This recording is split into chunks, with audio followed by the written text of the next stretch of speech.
Kia ora, I'm Chelsea Daniels, and this is The Front Page, a daily podcast presented by the New Zealand Herald. 2024 was a difficult year for the royal family, with King Charles and the Princess of Wales both going public with cancer diagnoses, which required lengthy treatment that took them out of the spotlight. Things have been looking rosier for the family so far this year, and the King is even flexing his diplomatic muscles in a visit to Canada amidst tensions between the country and the United States. However, in recent weeks, the friction between the monarchy and Prince Harry has made headlines once again. Today on The Front Page, for King's birthday, we're joined by UK correspondent Gavin Grey.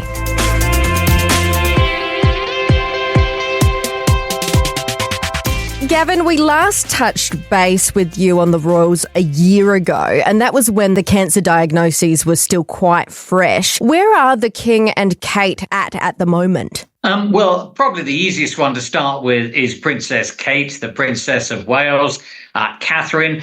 She is now formally in remission, so great news for her. She's been seen out more and more now, although I have to say that although she's back in the royal fold doing the duties and back on the roster, as it were, we are seeing much less of her than before the diagnosis. And I think that's a direct result of the thought that actually, this was a very serious bump in the road for her. This was a very, very serious health condition. I think it could have been a lot worse. I think it was extremely serious. And I think it's probably made her and Prince William rather take stock of the situation. So obviously in March 2024, she announced that she'd been diagnosed with cancer and then announced that she was in remission in January of this year. Since we've seen her out and about a few times, as you can imagine, the scrutiny of her, how she behaves, how she looks has been enormous. So good news as regards her treatment.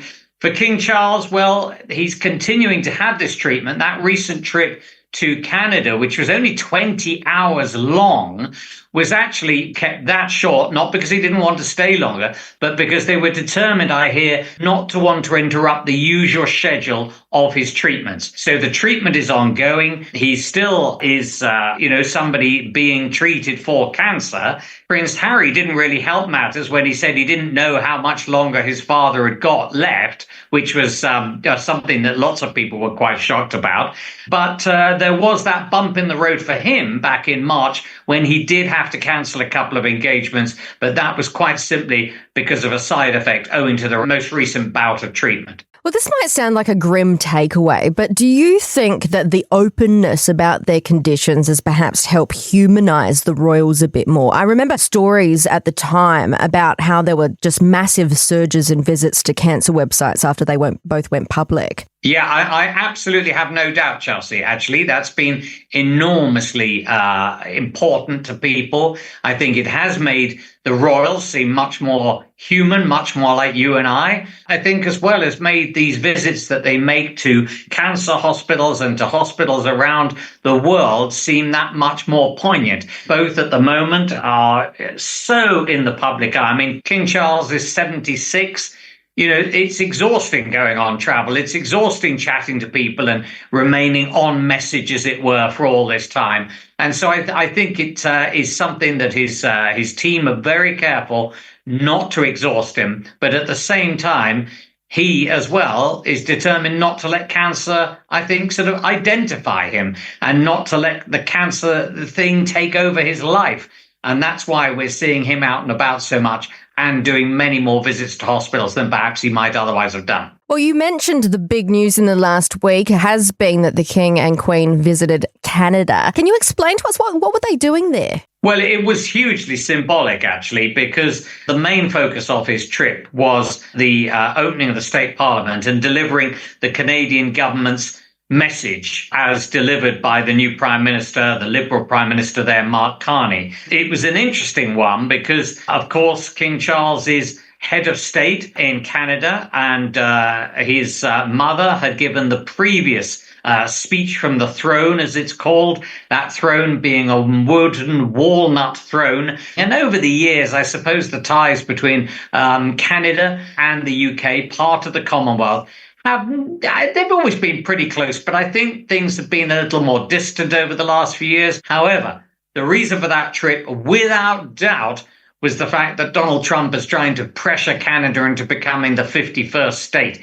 That is something Mark Carney, the Prime Minister of Canada, said is not going to happen, but he would have been very pleased to be able to invite King Charles over in order to really ram that home. At no point, to my knowledge, did King Charles actually use the word Trump, but everything in that opening address to the Ottawa building, the Ottawa Parliament, everything in that address was about Canada being independent, part of the Commonwealth, very happy being Canada, very happy not being for sale to America. I've always had the greatest admiration for Canada's unique identity, which is recognized across the world for bravery and sacrifice in defense of national values and for the diversity and kindness of Canadians. Well, I guess it's a sign of how the monarchy can utilise itself in these kind of diplomatic settings, hey? This is basically the ultimate power move by Mark Carney. This is the extent of what the royals can do to show support, though, isn't it? The king would never actually directly call out anything Trump is doing, would he? Yeah, and it's a bit of a tightrope, though, this particular trip, because for King Charles, of course, Donald Trump has been invited to be a guest of King Charles and the country later this year.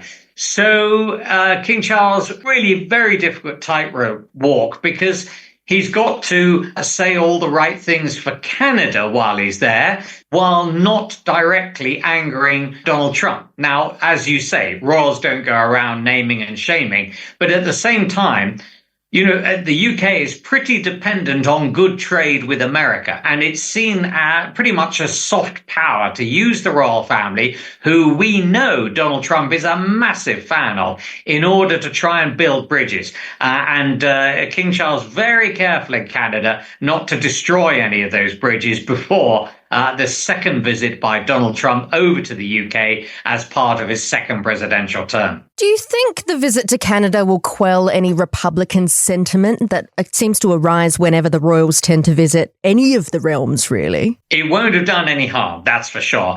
A lot of people interviewed on the streets of Canada are saying things like, he's bringing us together, hearing from the king has been very good. I think there is a universal dislike of Donald Trump, almost universal in Canada, and certainly an almost universal denial of wanting to be part of America. And by tapping into that and by reinforcing that with this visit, I think that's bound to have gone down well. Canada's always an interesting one for the king or queen to visit, for any monarch to visit, because, of course, of its French British ties and being, you know, that sort of really unusual combination, part of the Commonwealth, but, you know, a very strong French contingent among some of the states in Canada. So that's a very difficult balancing act that he's had to walk, but it is one that I think will have strengthened the monarchy's grip as part of the Commonwealth for Canada. And I think it's I don't think it's been a great trip. I know there's all sorts of talk that the king will revisit Canada, possibly next year. I think they were talking about later this year. I can't see that happening, but next year. And then it won't be that whistle-stop tour. I mean, a 20-hour visit on a thousands of kilometers travel is almost unheard of in royal circles. So I think this is all to do with the cancer and the treatment and not disrupting that the regulation appointments. But it is something that I know perhaps when that is all over and that treatment is done and dusted and King Charles is feeling better, he will want to go back for a longer trip. Well, I have to say as well, Gavin, the king did skip New Zealand on his royal visit last year. I know that Ottawa is a little closer to London than we are, of course, but have you heard any rumblings of a visit down south? I do know that he's absolutely desperate to get around as much of the Commonwealth as possibly, particularly the much closer members. So yes, of course, New Zealand. And I do know at the time from sources, he was absolutely gutted actually not to be able to complete the tour as was initially envisaged. Although he didn't make it there this time, I think New Zealand's going to be pretty much top of the list for places for him to visit when he's fully better. I think it is simply the length of the flights, Chelsea. At the age of 76 as well, I mean, I know they're flying, in superb luxury and so forth, but when they get there, they're really busy. And they can't just turn up at these events without having thought about what they're going to say, without knowing who the main players are. So the idea that it's just a sort of jolly jaunt is rather wide of the mark. And I think that the King is going to be very keen to get back to New Zealand, but only when he can do it justice.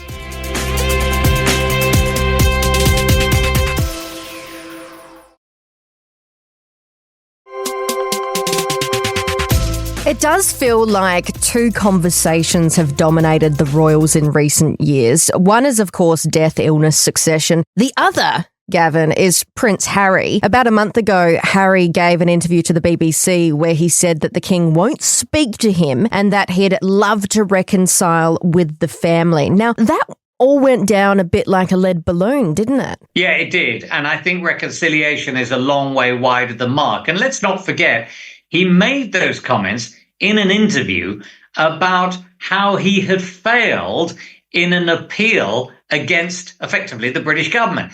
And that was all about his security level. Now, when he and Meghan left back in 2020, they simply decided that they no longer, when they revisited the UK, were entitled to the same level of protection as they were when they were a working royal. Now, Prince Harry has said, look, I get the most awful hate mail. You don't appreciate how dangerous it is for me and my family. And the royals are saying, well, it's not like we're not going to give you any protection. We're going to give you the protection which we think is adequate for your individual visits. And each visit is measured independently by this committee. Well, Harry lost his appeal against being allowed another hearing with regard to security. And we got a very terse statement from the royals at Buckingham Palace, effectively saying, we've looked at all this time and again. The review has come back with the same conclusions that it did. It sounded like a very weary parent. And that's why I think reconciliation is still wide of the mark. It was a very odd time to bring it in, having just tried to sort of talk about how the government needs to do more and how Buckingham Palace is a bit of a broken machine. I've seen constituents in the UK write to their MP saying, I don't want to, as a taxpayer, I don't want to pay for Meghan and Harry's security at this cost. They're literally quoting headlines from British newspapers. Those figures are obviously grossly exaggerated by about 18, 19 times. And further to that, if you know that other people are being protected, people that have made a choice for public office, why wouldn't you be comfortable, happy with someone in my position who's given 35 years service to his country? Well, Harry, in that interview, also alleged that his father could help resolve the security issues that he says are preventing him from returning to the UK. And you mentioned that quite terse, weary parentage kind of Buckingham Palace statement that they said all of these issues have been examined repeatedly and meticulously by the courts. How high up does a statement like that need to get signed off? Was it the weary parent that signed that off? Well, I suspect somebody might have cast an eye on it, but I think if King Charles had demanded there were a change in security, there probably would have been.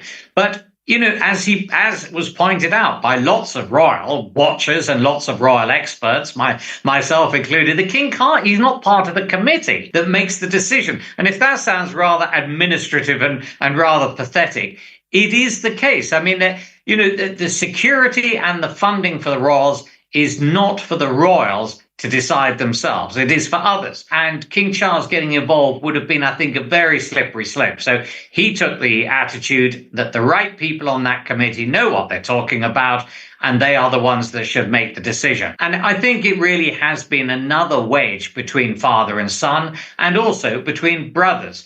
Prince William absolutely unimpressed by Prince Harry's constant going back to the courts, appealing these decisions. And let's not forget, Chelsea, who's footing the bill from the government side? The answer is the UK taxpayer. And if Harry wanted to win over people, it just seems a funny way of doing it.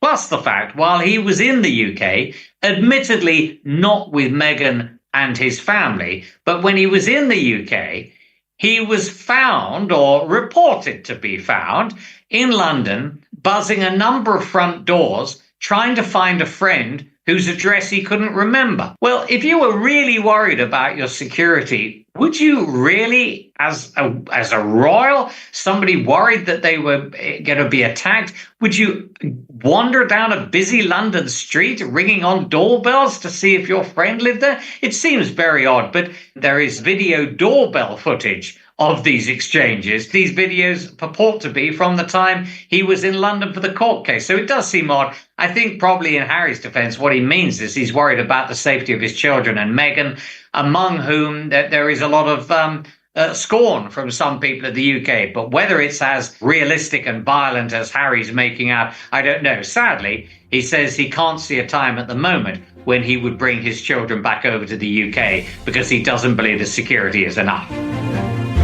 I do remember a few years ago writing a magazine piece and I'd put a source in there and some magazine editor rang me up and said, "Can I just double check this? This feels very close to the source. Who's the source?" And I said, "The source is X." And they were like, okay. So you have to be very careful with how you go about it. And I would say the most important thing in this job, and what you think it is, trust.